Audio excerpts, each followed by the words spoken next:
Hello बच्चों, आज हम लोग पढ़ने वाले हैं कक्षा छठवीं हिंदी से पाठ 20 हाना। हाना एक निबंध है, लेख है छत्तीसगढ़ी, जिसमें हाना के बारे में बताया गया है कि हाना क्या है और यह छत्तीसगढ़ में क्यों प्रसिद्ध है। तो चलो इसको पढ़ना शुरू करते हैं। छत्तीसगढ़ लोक साहित्य के ढोली ढाबा आए। छत्तीसगढ़ में लोक साहित्य रचा बसा है। साहित्य दो प्रकार के होते, लिखे के साहित्य और मुअखरा साहित्य। लिखे के साहित्य मतलब जिसको लिखा जाता है पुस्तक वगैरह में, और एक है मुअखरा जिसे लिखा नहीं जाता, बस मुंह से मुंह जबानी बोला जाता है।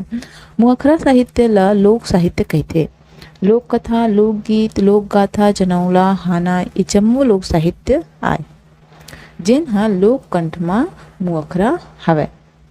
जो लोक कथा है, लोक गीत है, लोक गाथा है, ये सारी क्या है? लोक साहित्य है। बिना पढ़े बिना देखे ही एक दूसरे से ही सुनकर वे बोलते रहते हैं। चलिए इस पाठ को पढ़ना शुरू करते हैं। यहाँ पे लिखा है हाना ला हिंदी में लोकोक्ति कही थे। लोकोक्ति के मतलब है लोक धन उक्ति, माने लोक मानस द्वारा कोनो घटना ला लेके कहे गए बात। जो हाना है उसको हिंदी में क्या कहते हैं? लोकोक्ति या कहावत। और लोकोक्ति का मतलब क्या होता है? लोक धन उक्ति, अर्थात लोक का अर्थ होता है मानस या मनुष्य, और उक्ति का मतलब होता है बात। तो मनुष्य के द्वारा कही गई बात को ही क्या कहते हैं? लोकोक्ति कहते हैं। यही लोकोक्ति ला छत्तीसगढ़ी माँ हाना कहते, और इसी लोकोक्ति को छत्तीसगढ़ी में क्या कहते हैं? हाना कहते हैं। हाना माँ लोक जीवन के अनुभव समाये रही थे। हाना हा ज्ञान के भंडार आए। कोनो समस्या ला सुलझाए बर हाना हा बड़ काम के होथे। हमन देखथन के पढ़े लिखे ले ज्यादा गांव के रहैया अप्पड़ का अर्थ क्या है? अनपढ़ मनखे के गोट बात में खूबेज प्रभाव होथे, ओकर कारण आए हाना। यहाँ पे क्या बताया जा रहा है कि जो पढ़े लिखे लोग होते हैं उनकी बातों से ज़्यादा प्रभावशाली जो अनपढ़ लोग होते हैं, गांव में रहने वाले अनपढ़ लोग होते हैं, उनकी बातें ज़्यादा प्रभावशाली होते हैं, क्योंकि वो लोग अपनी बातों में किसका प्रयोग करते हैं? हाना का प्रयोग करते हैं। कई प्रकार की कहावतों का उपयोग करते हैं। हाना हा सिखावन आचार विचार नीति नियम के दर्पण आए। दर्पण का अर्थ होता है आईना, दर्पण। एकर प्रयोग ले बुलैया के भाषा और भाव में चमत्कार के संगे संग सुघर प्रभाव पैदा होते, और सुनैया हा घलो जल्दी प्रभावित होते। कैसनो भी हाना होए ओ हा कोनो न कोनो घटना ले जुड़े रहे थे, जैसे मही मांगे ला जाए ठेकवा लुकाए। तो यहाँ पे बच्चों बताया जा रहा है कि जो हाना होते हैं, जो लोकोक्ति होती है, वह क्या है? लोगों को सिखाने का, आचार विचार व्यवहार सिखाने का एक जरिया है, दर्पण है, आईना है। इसके प्रयोग से क्या होता है? जो बोलने वाला है उसके भाषा में कई प्रकार के रस उत्पन्न होते हैं, चमत्कार उत्पन्न होते हैं, जिससे कि उनकी बातें और ज़्यादा प्रभावशाली लगती हैं, और जो सुनने वाले हैं उनको भी वह बहुत अच्छा लगता है। कैसा भी जो लोकोक्ति हो वह किसी न किसी घटना से जरूर जुड़ा रहता है। तो कोई भी घटना जैसे हुआ उसके ऊपर कोई ना कोई लोकोक्ति जरूर बना हुआ है। पहले के लोगों ने इस पर बहुत सारी लोकोक्तियाँ बनाई हुई है या हाना बनाया हुआ है। तो इसी को यहाँ पे बताया गया उदाहरण के रूप में, मही मांगे ल जाए ठेकवा लुकाए। तो यहाँ पे बताया गया है, सियान मन बताते कि एक जन माई लोगन हा पड़ोस में मही मांगेला जावे। माई लोगन मतलब कि महिला हा, पड़ोस मतलब कि पड़ोस में क्या मांगने जाती थी? मही। जो दही होता है उसको जब फेंट लेते हैं, मक्खन निकल जाता है उसमें से, तो उसे क्या कहते हैं? बचे हुए भाग को मट्ठा, उसी को क्या कहते हैं छत्तीसगढ़ी में? मही। तो वह मही मांगने के लिए जाती थी। बेचारी हा संकोच के मारे ठेकवाला लुकाए ले। तो वो शर्म के मारे, संकोच मतलब कि उसको शर्म आती थी, जाते जाते समय हिचकिचाहट होती थी, तो वो क्या करती थी? अपना जो बर्तन था, ठेकवा था, उसको छुपा लेती थी। एला घर के सियनहा हाँ देख डरिस और ओकर मुँह ले निकल परिस, मही मांगे जाए और ठेकवा लुकाए। तो इसी चीज को सियनहा मतलब कि जो बुजुर्ग होते हैं, घर का बुजुर्ग इंसान है, उसने देख लिया और उनके मुंह से निकल गया कि मही मांगे जाए और ठेकवा लुकाए। तो इस प्रकार यह हाना प्रचलित हो गया। ऐसने एक क्षण और हाना है, अज्जल गगरी छलकत जाए। तो हमन देखथन कि जिन गगरी हा आधा भरे रही थे, गगरी मतलब कि मटकी, जो मटकी आधा भरी हुई रहती है, ओला बोह के रेंगबे त ओह बहुते छलकथे। तो जब उसको जो आधी भरी हुई मटकी है उसको सिर पर उठाकर जब चलते हैं तो वह उस मटकी से पानी अधिक छलकता है। इसीलिए यह कहावत बना हुआ है, अजल गगरी छलकत जाए। ये हमार रोज के अनुभव आए, यह हमारा रोज का अनुभव है। इसने देखे जाते कि जेकर ज्ञान ह कम रही थे वह अब्बड़ बोलते। तो जो आधा गगरी भरने वाली बात है, यह क्या है, हम रोज के अनुभव की बात है कि जब कोई पानी लेने जाता है, आधा भरा हुआ है मटकी, तो जब उसे सर में लेके चलेंगे तो वह छलकता ही है। तो यह रोज का क्या है, अनुभव है। इसी को आधार मानते हुए इसे हाना बना दिया गया और इससे जोड़ा गया।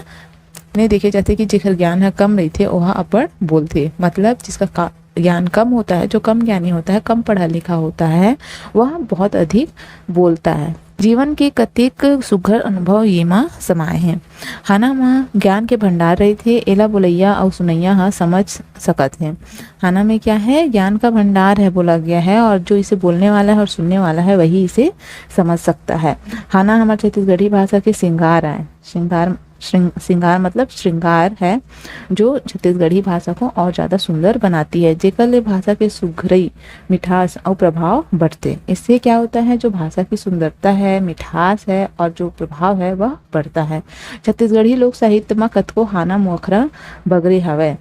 मुखरा मतलब कि इसका लिखित कोई साहित्य नहीं है। छत्तीसगढ़ी में बहुत सारे ऐसे हाना है जिसका कोई भी लिखा हुआ साहित्य नहीं है, जिन ला हमन बोल चाल के भाषा में बौथन, मतलब जिनका प्रयोग हम बौथन मतलब क्या होता है, प्रयोग करना, तो जिनका प्रयोग हम बोलचाल की भाषा में करते हैं।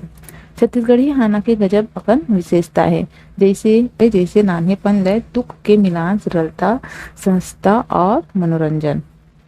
तो जैसे क्या है, नान्हेपन मतलब कि छोटा होता है और लय में होता है, तुक मिलता है और सरल भी होता है और सहज भी है प्रयोग करने में। तो यहाँ पे दिया हुआ है, देखिए कुछ छोटे छोटे हाना, कुछ छोटा छोटा हाना दिया हुआ है। यहाँ पे क्या है, धीर माँ खीर, सांच ला का आँच, उनके धुन, यह भी क्या है, एक प्रकार से हाना ही है। तो छोटे होते हैं, सरल होते हैं और तुक लिए हुए होते हैं, जैसे कि धीर माँ खीर, यहाँ पे तुक मिल रहा है, छोटा भी है, सरल भी है और बोलने में भी, प्रयोग करने में भी आसान है। ये हाना मन भले नान नान दिखत हवे, फिर इकर प्रभाव लोग जीवन में भारी देखाउल देथे। कतको हाना तो कविता बरोबर लगथे जैसे। तो ये जो ऊपर दिया हुआ हाना है, यह बहुत छोटा लगता है, लेकिन इसका जीवन पर बहुत भारी प्रभाव देखने को मिलता है, बहुत बड़ा प्रभाव देखने को मिलता है। और कुछ खाना ऐसे हैं जो कविता के जैसे होते हैं, जैसे यहाँ पे दिया गया है, देखिए, कलेवा में लाड़ू नता में साढ़ू, जांगर चले न जंगरौटा, खाए बर गहूं के रोटा। तो ये देखिए यहाँ से यहाँ तक एक खाना है जो कि एक कविता के जैसे पंक्ति बना हुआ है। यहाँ पे कलेवा में लाड़ू नता में साढ़ू, जांगर चले न जंगरौटा, खाए बर गहूं के रोटा। खाना हाँ बड़ सहज और सरल होते, एला बोले गोठियाए माँ कौनो अड़चन नहीं हुआ। सरलता है एक हर विशेषता है। तो यहाँ पे क्या बताया जा रहा है, जो खाना है, छत्तीसगढ़ी खाना है, वह बहुत सहज होता है, सरल होता है, आसान होता है। इसे बोलने और समझने में कोई भी किसी प्रकार की कोई परेशानी नहीं होती है। इसकी सरलता ही क्या है, इसकी विशेषता है। खाए बर जरी, बताए बर बरी, मन में आन मुँह में आन। तो यह क्या है, खाना है जो बताया गया है कि मन में कुछ और रहता है और मुंह में कोई कुछ और बताता है। जैसे कि खाने के लिए जड़ी खाए हैं, जड़ी एक प्रकार की सब्जी है, लेकिन बता क्या रहे हैं, बड़ी बता रहे हैं, मतलब मन में कुछ और है और मुंह में कुछ और, इस खाने का अर्थ है। छत्तीसगढ़ी में हाना ला कोनो कोनो जगह भांजरा कहे जाते हैं। क्या कहा जाता है, भांजरा। छत्तीसगढ़ी में ही कई जगह भांजरा के नाम से भी प्रसिद्ध है। हाना ला कहावत और लोकोक्ति घलो कहते। कुल मिला के एला हाना कहो या हाना कहो के भांजरा कहो, एला कहावत कहो के लोकोक्ति कहो, एक बात है, सब एक ही है। अर्थ के आधार पर हम हाना ला खाले लिखाए ढंग ले बांटे जा सकते हैं। यहाँ पे बताया गया है कि अर्थ के आधार में हाना ला खाले लिखाए ढंग ले बांटे जा सकते हैं। तो क्या क्या है, देखिए यहाँ पे पहला है ठौर संबंधी हाना। ठौर मतलब कि जगह संबंधी हाना। निवास संबंधी हाना है ना। तो हर गांव शहर नगर ठौर के अपन विशेषता होते हैं। हर गांव शहर नगर जो स्थान है उसका अपना अलग विशेषता रहता है, तो ओकर अलगे चिन्हारी होते। वहाँ के रहन सहन के आधार में वो ठौर के गुण अवगुण होते। तो यहाँ पे क्या बताया गया है कि जो जगह है वहाँ के रहन सहन के हिसाब से वहाँ के गुण और अवगुण, अच्छाई और बुराई का पता चलता है। वही गुण अवगुण के आधार में हाना के चलन देखेला मिलते। उसी के आधार पे हाना का चलन है, जैसे कि छुई खदान के बस्ती जय गोपाल के सस्ती। यहाँ पे इसका अर्थ बताया गया है, छुई खदान के राजा हा बैरागी रहीस और ओ हा कृष्ण भगवान के भगत रहीस, जहाँ के रहैया मन आज ले आपस में जय गोपाल कही के जोहार थे। तो जो छुई खदान है उस जगह के बारे में है, ठौर के बारे में है कि वहाँ का जो राजा था वह बैरागी था, योगी था। तो वे किसके भक्त थे? कृष्ण भगवान के भक्त थे। बैरागी मतलब कि भक्त थे, और इसलिए वहाँ के जो उनकी जो प्रजा थी वे क्या बोलते थे, हमेशा एक दूसरे से जब मिलते थे तो जय गोपाल कहकर संबोधित करते थे। तो इस प्रकार वहाँ के लोग आज भी जय गोपाल कहते हैं। कहे के मतलब जिन चीज जहाँ ज़्यादा होते वह सस्ती और प्रचलित हो जाते। मतलब जो चीज़ जहाँ पे ज़्यादा होता है, कई चीज़ें हैं जैसे फसल हो गई, सामान हो गए, जहाँ पे जिस जगह पे उत्पादन होता है वहाँ पे क्या होता है, वहाँ ज़्यादा मिलता है और दूसरा सस्ता भी मिलता है। तो वही बात को इसमें बताया गया है कि छुई खदान के बस्ती जय गोपाल के सस्ते। एक और है रात भर गाड़ी जोते कुकुद्दा के कुकुद्दा। यहाँ पे कुकुद्दा जगह का नाम है। अरर भांठा कुकुद्दा गाँव जहाँ कोनो गाड़ी वाले हर रात कन गाड़ी फांधिस, गाड़ी हर रात भर भाठा में घूमत रही गे। एक हर अर्थ है कि बिना सोचे समझे मेहनत करे ले फल नहीं मिले। तो यहाँ पे एक जगह है कुकुद्दा गांव, जहाँ कोई अपना गाड़ी वहाँ रात भर के लिए फांद दिया, मतलब बैलगाड़ी को। गाड़ी है रात भर वहाँ घूमता रहा, गाड़ी जो था वह रात भर वहाँ घूमता रहा उस जगह में, पर उसका कोई भी फल किसी को प्राप्त नहीं हुआ। इसीलिए यहाँ पे कहा गया है कि बिना सोचे समझे कोई भी काम नहीं करना चाहिए, उससे कोई हल नहीं मिलता है, कोई फल उससे प्राप्त नहीं होता है। अगला है दूसरा, देखिए दूसरा है खेती संबंधी हाना। छत्तीसगढ़ में 80% मनखे गांव में रही थे। यहाँ के प्रमुख काम खेती आए। छत्तीसगढ़ कृषि प्रधान क्षेत्र आए, एला धान के कटोरा घलो कहे जाते। छत्तीसगढ़ी हाना में खेती किसानी के गोठ बाथा घलो समाये है जैसे। तो यहाँ पे क्या बताया गया है कि जो छत्तीसगढ़ है वहाँ पे 80% जो लोग हैं वे खेती करते हैं। इसी के प्रभाव से यहाँ का प्रमुख काम ही क्या है? खेती है। और छत्तीसगढ़ कृषि प्रधान क्षेत्र है, इसीलिए इसे क्या कहा जाता है? धान का कटोरा। पूरे भारत देश में यह धान के कटोरा के नाम से प्रसिद्ध है। तो इससे संबंधित कुछ खाना है यहाँ पे। देखिए, महतारी के परसे और मघा के बरसे। तो महतारी के भोजन परसेले जैसे लइका मन अघाथे, वैसने मघा नक्षत्र के बरसा ले खेत खार मन अघाथे। महतारी मतलब कि माँ जब बच्चे को भोजन परोसती है तो वह उसे पेट भर खाना खिलाती है। उसी प्रकार जो मघा नक्षत्र है, तो उस नक्षत्र में जब वर्षा होती है तो वह खेती के लिए पर्याप्त होता है और अच्छा माना जाता है। इसी को यहाँ पे बताया गया है। कोरे गाथे, अगला है कोरे गाथे बेटी और नींदे कोड़े खेती। कोरे गाथे बेटी का मतलब है जैसे मुड़ी कोरे बेटी हा सुघर दिखते, वैसने नींदे कोड़े खेती सुघर दिखते और ज़्यादा उपज देते। जैसे कि मुड़ी कोरे मतलब कि जो बाल बनाई हुई बेटी है, जिसका जो बाल संवार के रखती है, चोटी बना के रखती है, वह बहुत सुंदर दिखती है। वैसे ही जो नींदे कोड़े मतलब जो धान है उसमें जो खरपतवार वगैरह है उसको हटा दिया जाए तो जो फसल होती है वह बहुत सुंदर दिखती है। उसी को इस खाना में कहा गया है कोरे गाथे बेटी और नींदे कोड़े खेती। अगला है तीसरा पशु पक्षी संबंधी हाना। पशु पक्षी मनखे के संगवारी आए, तेकरे सेती इकर गुण अवगुण घलो हाना के विषय बन गए हैं। जैसे जो पशु पक्षी है उसे संबंधित हाना है। यहाँ पे पशु पक्षी क्या है? मनुष्य के संगवारी है, और इसी कारण इनके गुण अवगुण के कारण ही इनके विषय में भी हाना बना हुआ है। जैसे दुधिहारिन गाय के लात मीट, यहाँ पे गाय के बारे में है। तो दुधियारिन मतलब कि जो दूध देने वाली गाय है उसकी लात भी क्या होती है, मीठी होती है। अगर वो लात भी मारे तो वह अच्छा लगता है, बुरा नहीं लगता।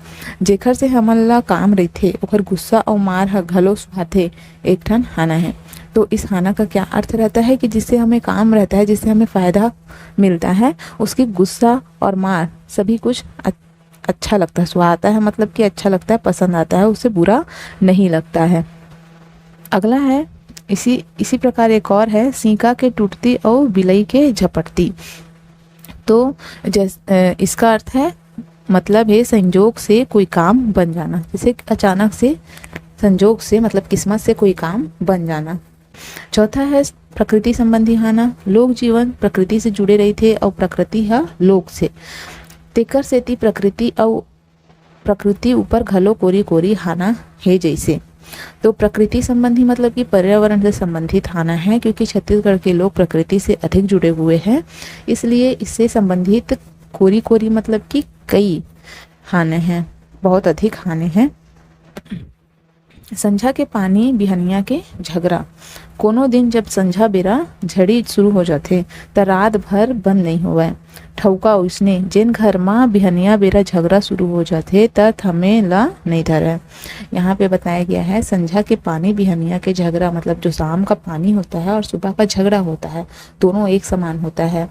जैसे कभी कभी क्या होता है, शाम को जैसे झड़ी लग गया तो वह रात भर बंद नहीं होता, उसी प्रकार किसी के घर में अगर सुबह सुबह झगड़ा शुरू हो गया तो वह दिन भर थमने का नाम नहीं लेता। अगला आना है हफ्ते बन के पथरा फोरे घर के सील। मतलब ठोकर कहाँ लगी है, हफ्ते मतलब कि ठोकर कहाँ लगी है, बन में। बन मतलब जंगल के पत्थर से ठोकर लगी है, परंतु वह फोड़ किसे रहा है, उसकी दुश्मनी कहाँ पे निकाल रहा है, घर में जो सील होता है जिसमें चटनी वगैरह बनाते हैं, पीसते हैं, किसी पीसने का काम जो आता है, सील पत्थर, उसी को वह तोड़ता है। तो इसका मतलब क्या हुआ, ये हाना के मतलब है कि दूसर के गुस्सा ला दूसर के ऊपर उतारना, किसी और का गुस्सा किसी और के ऊपर उतारना। जो है अंग संबंधी हाना। अंग मतलब कि जो शरीर का अंग है उससे संबंधित हाना है। मनखे के अंग संबंधी हाना घलो लोक जीवन में सुनेला मिलथे। जैसे मुड़ के राहत ले माड़ी में पागा नहीं बांधे। तो मनखे के अंग मतलब कि जो मनुष्य का अंग है उसे संबंधित हाना है। मुड़ के राहत ले माड़ी में पागा नहीं बांधे, मतलब जब तक सिर है तब तक घुटने पर, माड़ी मतलब घुटने पर, पागा मतलब जो पगड़ी है उसे नहीं बांधा जाता। एक मतलब है कि सियान के राहत ले लइका के सियानी नहीं चले, मतलब जिस घर में बुजुर्ग है वहाँ पे जो बच्चे लोग हैं उनकी होशियारी नहीं चलेगी। मुड़ ले बड़े पागा, इसका अर्थ है कि एकर मतलब है कोनो जिनिस के महत्ता ला जरूरत ले ज्यादा बताना। मुड़ ले बड़े पागा मतलब कि जैसे किसी चीज का जो महत्व है उसे जरूरत से ज्यादा बताना, अधिक उसके बारे में उसकी उपयोगिता को बताना, जबकि उसकी उपयोगिता उतनी है नहीं, लेकिन उससे बड़ा बनाकर बताना, यही है इसका अर्थ। छठवा है घर परिवार संबंधी हाना। हाना के विषय विविध है, जेन माँ घर परिवार नता रिश्ता के गोट घलो समाये रही थे। जैसे हंडिया के मुंह ला परई माँ पोते, यहाँ पे घर परिवार से संबंधित हाना है, जिसमें घर परिवार रिश्ते नाते के बारे में बताया गया है। तो हंडिया के मुंह ला परई माँ थोपे, मनखे के मुंह ला कामा। तो इसका अर्थ देखिए क्या है, हंडिया के मुंह ला परई में तोपे, मनखे के मुंह ला कामा, मतलब जो हंडिया है, बर्तन है, उसके मुंह को ढक्कन से ढक सकते हैं, लेकिन मनुष्य के मुंह को किससे ढके। एक हर सोच अर्थ है, हर मनखे बोले बर स्वतंत्र है, निंदा करैया ला कौन रोक सकत है। इसका क्या अर्थ है कि जो मनुष्य है वह बोलने के लिए स्वतंत्र है, उसके मुंह पर कोई ढक्कन नहीं लगाया जा सकता। तो जो निंदा है, बुराई करने वाले लोग हैं, उसको कौन रोक सकता है, यही इसका अर्थ है। चलनी में दूध दुहे करम ला दोष दे।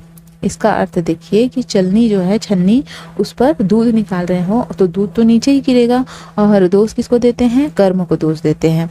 तो इसका अर्थ देखिए, एकर मतलब है अंधे तंते के काम करना और अपन कर्म ला दोष देना, मतलब इधर उधर का बेकार का काम करना और अपने कर्म को दोष देना कि मेरी किस्मत ही खराब है, मेरा कर्म ही ठीक नहीं है।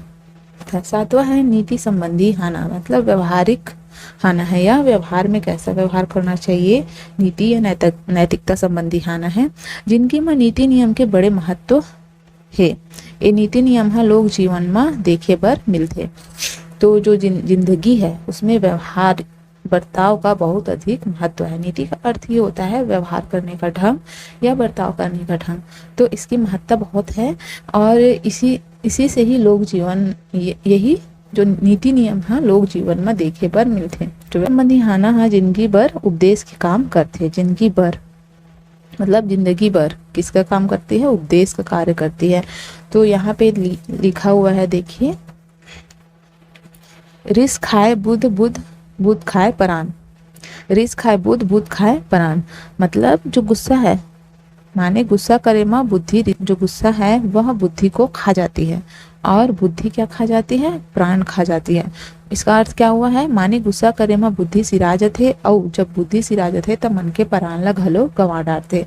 मतलब गुस्सा क्या करता है, बुद्धि को नष्ट कर देता है और बुद्धि नष्ट होने से इंसान की जान भी चली जाती है। बोए सोन जामय नहीं, मोती लुरे न डार, गए समय बहुरे नहीं खोजे मिले ना उधार। तो इस हाना में देखिए, ये हाना में कतका सुघर नीति के गोट लुकाए है। मतलब इस हाने में बहुत ही सुंदर नीति की बात छुपी हुई है। सोन ला बो देवे तब जामे नहीं, मतलब सोने को जब खेत में उगाते हैं तो वह उगता नहीं है। मोती है कोनो डारा में फरा नहीं, मतलब किसी पेड़ में मोती फलता नहीं है। माने मनखे ला कुछ पाना है ता ओला मेहनत करना जरूरी है। बिना मेहनत के कोई चीज नहीं मिलता है। जैसे सोने को अगर जगा दिए कि सोने से बहुत सारा सोना उग जाएगा, तो ऐसा होता नहीं है। सोने को उगाने से सोना प्राप्त नहीं होता है और ना ही मोती किसी पेड़ में फलता है।